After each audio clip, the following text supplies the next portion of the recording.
What happens when a multi-billion-dollar tech giant fires their most vulnerable employee to cover up a crime? They thought Ruben Cortez was just a quiet, desperate single dad, an easy scapegoat they could toss into the rain without a second thought. But within hours of locking him out, the company's global servers began to self-destruct.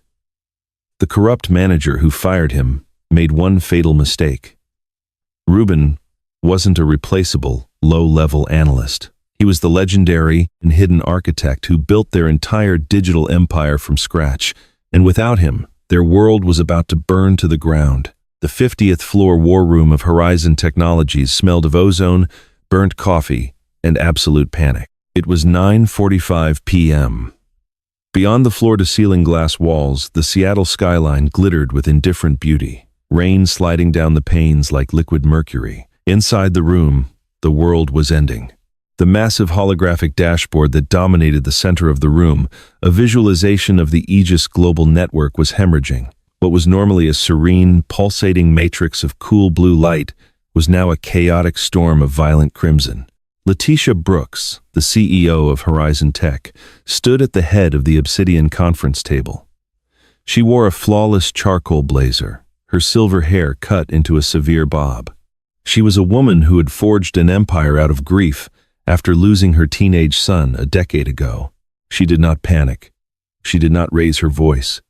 She simply watched the red numbers drop with the terrifying stillness of a predator calculating the exact moment of its death. 20 minutes, Letitia said, her voice cutting through the cacophony of typing and shouting engineers. In 20 minutes, the Omnicorp auditors log into our sandbox environment to finalize the $4 billion acquisition. If they see this, they will pull out. The company will bleed out by morning. Moussa Traoré, the VP of Operations, was sweating profusely. His bespoke navy suit, usually a symbol of his absolute authority, looked rumpled and heavy. He frantically swiped at a tablet, his hands shaking. "Miss Brooks, we are attempting a hard reboot of the primary clusters. It's a malicious attack. A rogue employee, Ruben Cortez. I fired him this morning for gross negligence. He must have implanted a logic bomb on his way out." Letitia turned her dark, penetrating gaze to Moussa. "A Tier 2 database analyst bypassed our quantum encryption, bypassed your entire senior engineering team, and implanted a logic bomb that is currently eating our proprietary architecture alive. He was deeply disgruntled," Moussa stammered, wiping his brow. In the corner of the room, cast in the harsh glow of 3 separate monitors, sat Fatoumata Keita. As the head of HR and Letitia's personal liaison to the lower floors, Fatoumata had bypassed Moussa's authorized reports and gone straight into the raw server access logs. Her fingers flew across the mechanical keyboard, digging through layers of legacy code that hadn't been touched in years. "Moussa is lying," Fatoumata said quietly. The room went dead silent. Only the mechanical hum of the dying servers remained. Moussa's face twisted into a snarl. "Excuse me? How dare you?" "Quiet," Letitia snapped, stepping toward Fatoumata's workstation. "What did you find, Fatou?" "I pulled the keystroke logs for Ruben Cortez over the last 3 weeks, Fatoumata said, her eyes wide as she scrolled through lines of impossibly complex algorithms. He wasn't planting a logic bomb. He was writing stabilizing patches. Moussa purchased a third-party API last month that is completely incompatible with the Aegis core.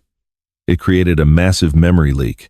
The system has been silently failing for 21 days. Letitia's eyes narrowed. Then why didn't it crash 21 days ago? Because every night, between 1 a.m. and 4 a.m., Ruben Cortez logged in and manually rerouted the data traffic. He caught the bleeding memory and patched it on the fly, Fatoumata explained, pulling up a secondary graph. When Moussa locked Cortez out of the system this morning, the patches stopped. The leak flooded the mainframe. Cortez wasn't destroying the system. He was the only thing keeping it alive. Moussa stepped forward, desperation coloring his voice. "That's impossible. The man is a low-level data pusher. He doesn't have the clearance or the cognitive capacity to write patches for the Aegis core. He's a pathetic, distracted single father who couldn't even make his quarterly quotas. He didn't need clearance," Fatoumata said, her voice dropping to a hollow whisper as she unlocked the deepest HR vault file. She looked up at Letitia, her expression a mix of awe and horror. "Miss Brooks, Ruben Cortes isn't a Tier 2 analyst. His employee ID is 00002. He is R.C. Letitia felt the air rush out of her lungs. The phantom, the ghost in the machine, R.C., was the original legendary software architect who had built the Aegis algorithm from scratch before she had even joined the company. Rumor said he had cashed out and disappeared. He never left, Fatoumata realized. He stepped down into a dummy role 12 years ago to care for his sick wife and then his daughter. He just wanted the corporate health insurance. Letitia looked at the bleeding red dashboard, the truth crashing over her with crushing weight.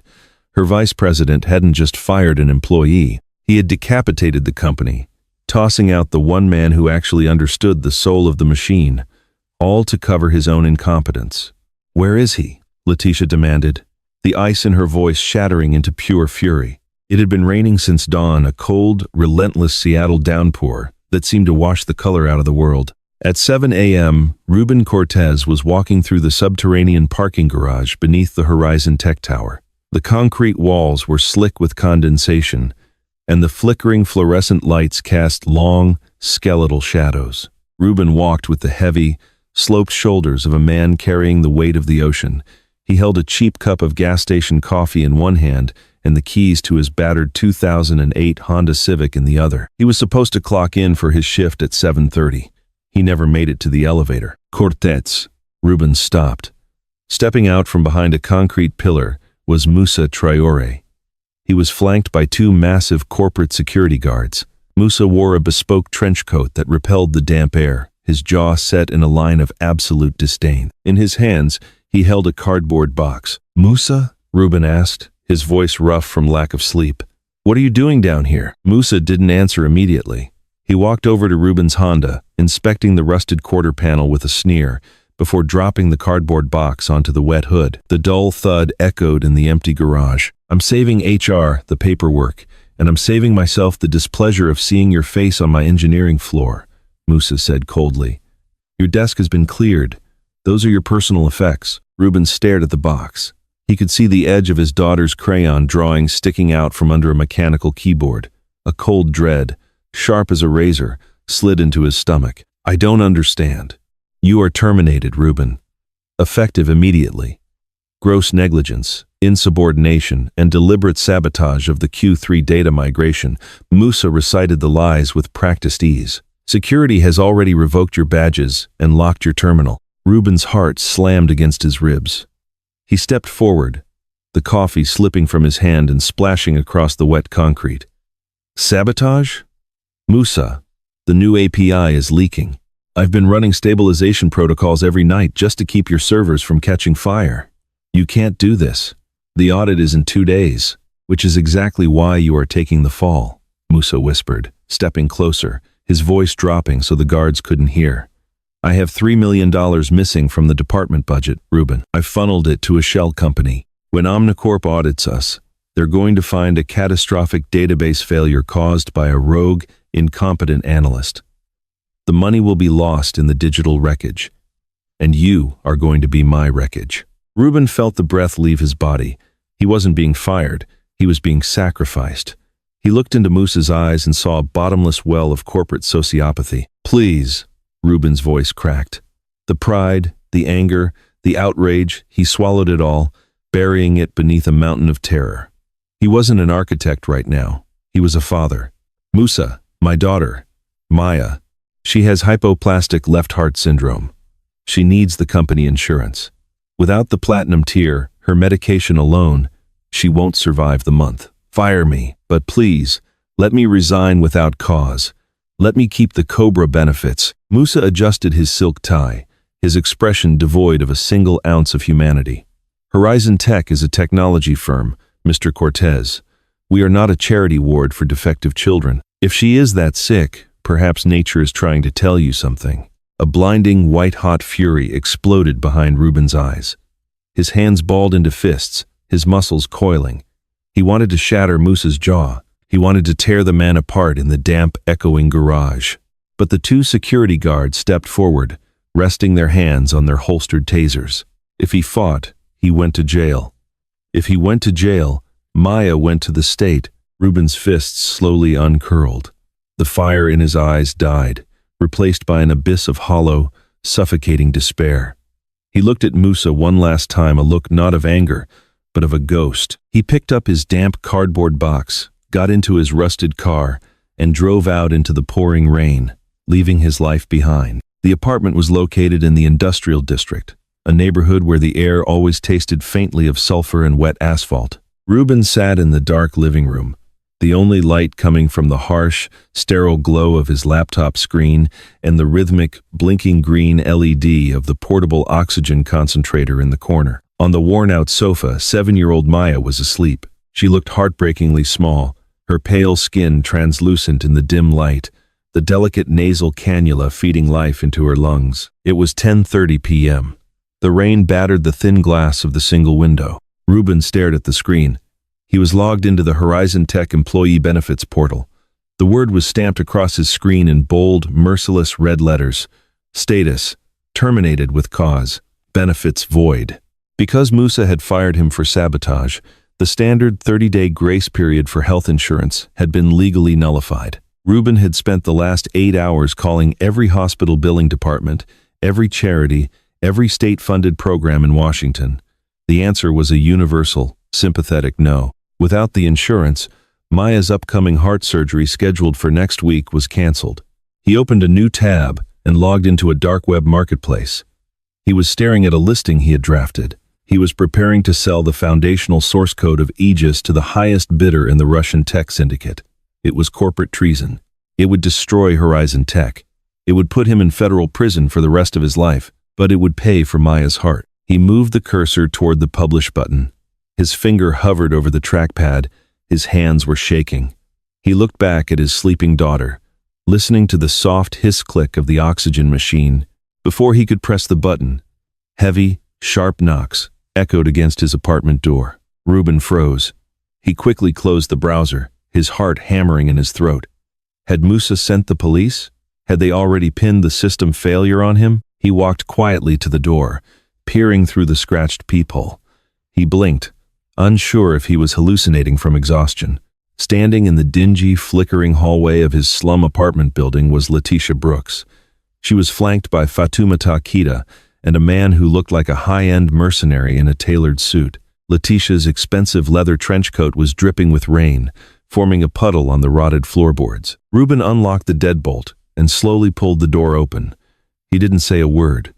He just stood there, an unkempt, exhausted specter standing between the billionaire CEO and the squalor of his reality. Letitia looked past him, her eyes scanning the peeling wallpaper, the exposed pipes, and finally resting on the sleeping child attached to the oxygen machine. For a fleeting second, the impenetrable armor of the CEO cracked. She remembered a hospital room 10 years ago.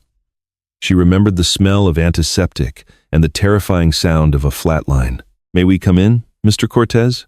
Letitia asked, her voice softer than the rain outside. Ruben stepped aside. He didn't offer them a seat. There were none to offer. "Musa sent you to finish it?" Ruben asked, his voice a gravelly whisper devoid of emotion. "Musa is currently sitting in a holding cell at the precinct," Letitia said, standing in the center of the cramped room. Fatoumata audited his personal accounts. "We found the shell company, we found the embezzlement, and we found the keystroke logs from your terminal over the last 3 weeks."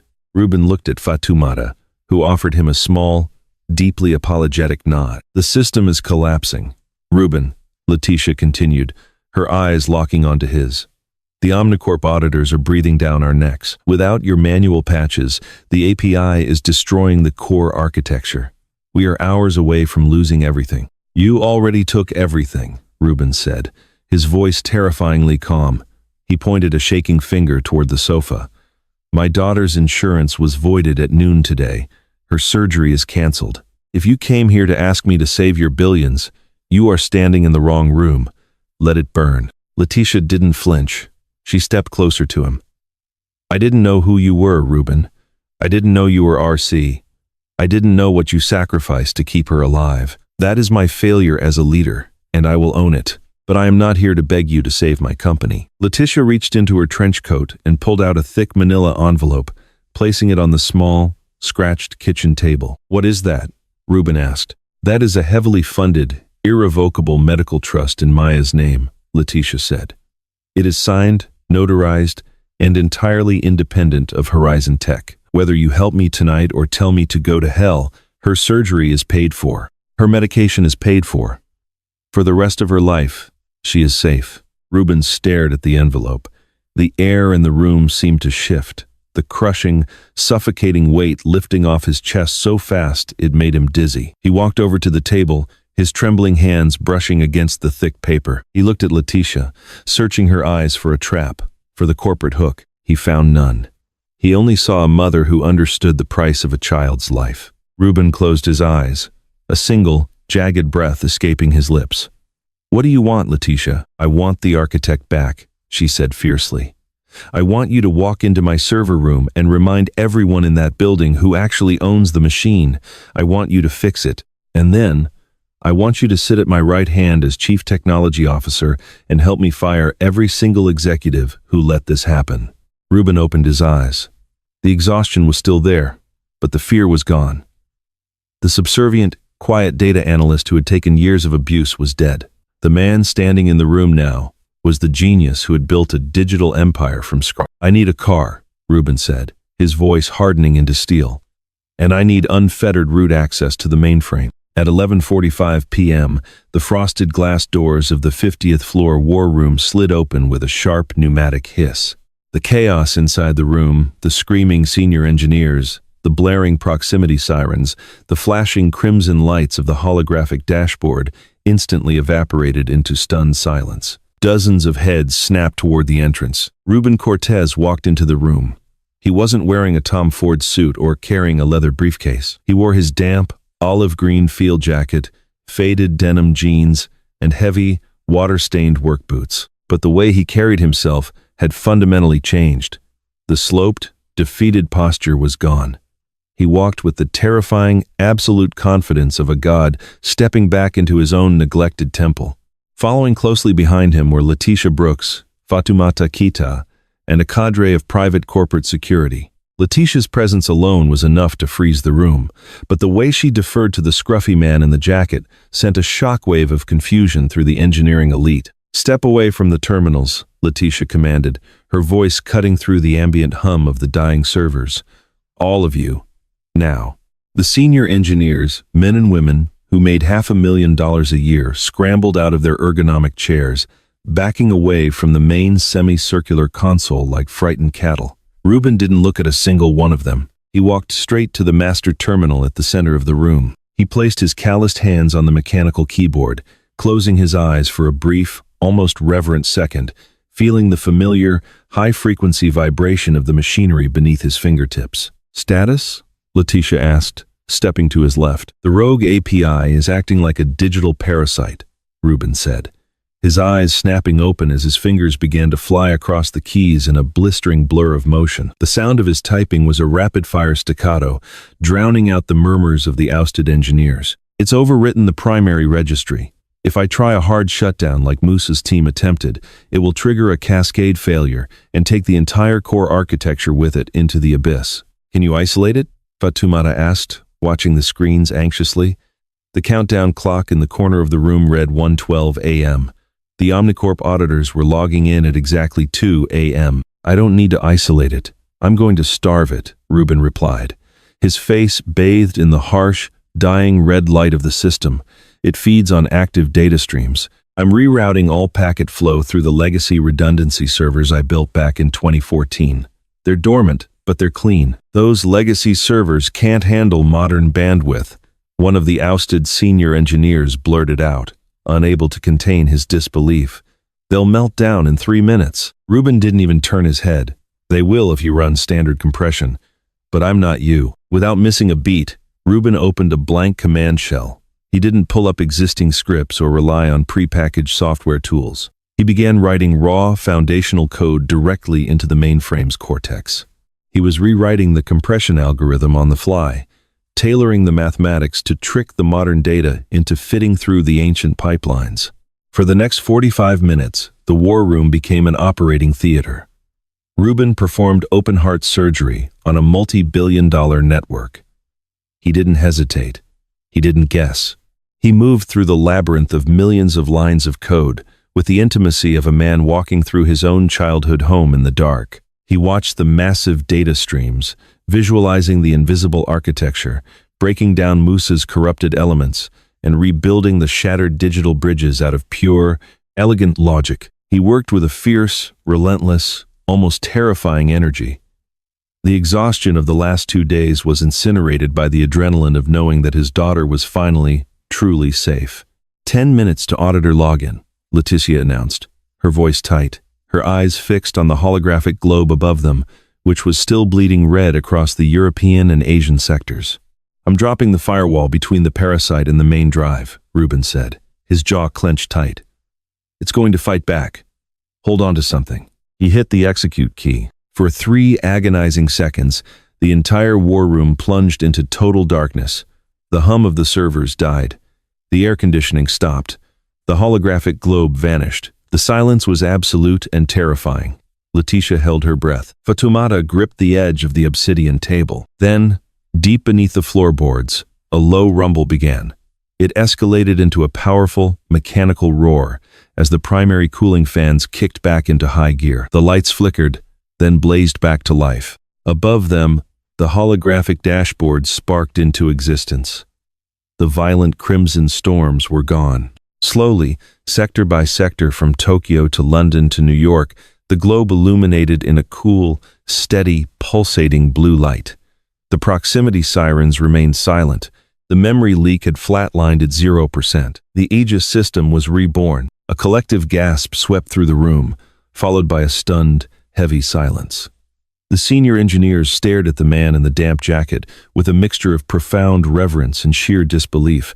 He had just accomplished in an hour what a team of 50 couldn't do in a day and a half. Letitia looked at the glowing blue dashboard, a slow, triumphant smile spreading across her normally stoic face. She looked down at Ruben, who was leaning back in his chair, wiping a sheen of sweat from his forehead. "It's perfect," Letitia whispered. "It's better than perfect," Ruben corrected her, cracking his knuckles. "I optimized the underlying data flow. The servers are running 14% faster than they were before Musa broke them. Tell the auditors they can log in. They'll see the cleanest, most efficient system on the global market." Letitia nodded, turning to Fatoumata. "Call Omnicorp. Tell them the sandbox is open for inspection." "And Fatoumata?" "Yes, Miss Brooks? Once they verify the system, tell their CEO to go to hell. Cancel the acquisition. We aren't selling." Fatoumata's eyes widened, reflecting the blue light of the globe. "Cancel the $4 billion deal? Letitia, the board will have a stroke." "Let them," Letitia said, her gaze fixed on Ruben. "We have the architect back. We don't need Omnicorp's money to expand. We are going to build something entirely new, and we are going to own it all." Ruben slowly stood up, grabbing his olive jacket from the back of the chair. He didn't care about the corporate politics, the billions in equity, or the awe radiating from the engineers in the room. He had paid his debt for the night. "Where are you going, Mr. Cortez?" Letitia asked, though there was a warmth in her voice that hadn't been there in a decade. "Your new office is just down the hall." Ruben paused at the frosted glass doors. He looked back at the CEO. "I'm going home. My daughter wakes up at 6 a.m., and I promised her we'd spend the morning looking at pictures of golden retrievers. I'll see you on Monday, Letitia." Letitia smiled, a genuine, unguarded expression. "Have a good weekend, Ruben." Monday morning, Ruben Cortez bypassed the subterranean garage and parked his rusted Honda Civic squarely in the vice president's reserved plaza spot. Wearing dark jeans and work boots, he rode the private elevator to the 50th floor. The executive boardroom was suffocatingly tense. The remaining senior vice presidents, the enablers who viewed employees as disposable spreadsheet numbers, sat nervously around the marble table. Letitia Brooks sat at the head. Fatoumata Keita, now VP of Operations, sat to her right. "Let's dispense with the pleasantries," Ruben said, taking the empty seat beside Letitia. "For 3 years I watched this leadership team operate. I watched you squeeze developers and deny health claims to pad your bonuses. Musa thought he was untouchable because this room taught him to be. That ends today." Letitia dropped a stack of sealed folders onto the table. "Horizon Tech is restructuring. Profit margins will no longer dictate human resources. The Platinum Healthcare tier is now standard across all levels, from janitorial to executive. When a pale executive scoffed at the cost, Ruben leaned forward, his eyes locking onto the man. "I'm rewriting the Aegis source code. Our valuation will triple. We can afford to treat our people like human beings. If anyone disagrees, your severance package is in those folders. Take it and walk. But if you stay, and I catch you operating like Musa, I won't just fire you. I will dismantle you." The silence was absolute. Not a single executive reached for a folder. Later that afternoon in his new corner office, Fatoumata leaned against Ruben's doorframe with a smirk. Musa's lawyers tried to negotiate a plea deal. "And?" Ruben asked, pausing his whiteboard sketch. "Letitia deployed our best corporate litigators to assist the DA for free. They uncovered 3 more shell companies. The judge denied bail. He's facing 20 years. A heavy knot of anger that had lived in Ruben's chest for years finally dissolved. Justice had not just been served, it had been weaponized. "Good," Ruben said quietly, capping his marker. "Now, let's get back to work." The midsummer sun beat down on the lush, green lawn of a sprawling property overlooking Lake Washington. The air smelled of pine needles and fresh water. Ruben sat on the wide cedar deck, a laptop resting on his knees. He was dressed in a comfortable gray t-shirt and shorts. The relentless gray bags under his eyes had finally faded, replaced by the healthy color of a man who actually slept through the night. From the edge of the lawn came a squeal of pure delight. Maya, wearing a bright yellow sundress, was running barefoot through the grass. Her cheeks were flushed with a healthy, vibrant pink. There was no oxygen tank. There were no bluish lips. The scars on her chest from the successful 12-hour open-heart surgery were healing beautifully. Chasing close behind her, tripping over his own massive, clumsy paws, was a 4-month-old golden retriever named Bugs. Ruben watched them, a profound, overwhelming sense of peace washing over him. The nightmare was truly over. The medical trust Letitia had set up remained untouched. Ruben's new equity as CTO was more than enough to provide for them, but it stood as a symbol of the night their lives changed forever. The sound of tires crunching on the gravel driveway pulled Ruben from his thoughts. A sleek, black luxury sedan parked near the garage. Letitia Brooks stepped out, wearing a casually elegant summer dress, holding a gift bag. Ruben closed his laptop and walked down the deck stairs to meet her. They embraced warmly, a gesture born not of corporate alliance, but of genuine, hard-won friendship. They were bound by the shared trauma of fighting for a child's life, and they had both come out the other side changed. "You look well, Ruben," Letitia smiled, adjusting her sunglasses. "The new Aegis rollout in Europe is breaking records. We hit 60% market share this morning. Fatou sent me the numbers." Ruben nodded, leading her toward the backyard. "The system is running beautifully, and the developers are actually taking their weekends off. Turns out, well-rested engineers write better code." "Who could have guessed?" Letitia chuckled dryly. She stopped at the edge of the lawn, watching Maya throw a tennis ball for the ecstatic puppy. The sight made Letitia's breath catch slightly in her throat. The hollow, agonizing void she had carried since losing her own son 10 years ago would never fully close. But seeing Maya run knowing she had a hand in making that possible brought a profound, healing light to the darkness. Maya spotted the CEO and came sprinting over. "Auntie Letitia." Letitia crouched down, catching the little girl in a hug, completely ignoring the muddy paw prints the dog was leaving on her expensive dress. She handed Maya the gift bag. "I brought you something for my trip to Tokyo." Maya tore into the bag, revealing a highly advanced, robotic puzzle box. She gasped in awe and immediately sat in the grass to start tinkering with it, the dog sniffing the box curiously. Letitia stood up, walking over to the wooden railing of the deck to stand beside Ruben. They looked out over the sparkling water of the lake. "You built a good life here, Ruben," Letitia said softly. "We built it," Ruben corrected her, looking at his daughter. "I spent years thinking that if I just kept my head down, if I stayed silent and invisible, the world would leave us alone. I thought silence was safety." "And now?" Letitia asked, turning to look at him. Ruben smiled, the confidence of the architect radiating from him. "Now I know that if you want to protect the things you love, you can't hide in the basement. You have to own the building. You have to write the code yourself." Letitia nodded, a deep respect in her eyes. "You saved my company, Ruben. But more importantly, you saved my soul. I forgot why I was building an empire in the first place. You reminded me. Down on the grass, Maya successfully clicked the puzzle box into place, triggering a flurry of mechanical chimes. She cheered, throwing her arms around the golden retriever. Ruben Cortez looked at his healthy daughter, his loyal friend beside him, and the beautiful, sunlit world he had reclaimed. The quiet, broken single father was gone forever. The architect had spoken, and the world had listened. Thank you so much for watching this incredible journey of betrayal, hidden truths, and ultimate redemption. Ruben's story is a powerful reminder that the quietest people in the room often carry the heaviest burdens and possess the greatest strength. It shows us that true value isn't about the loudest voice, but the most dedicated heart.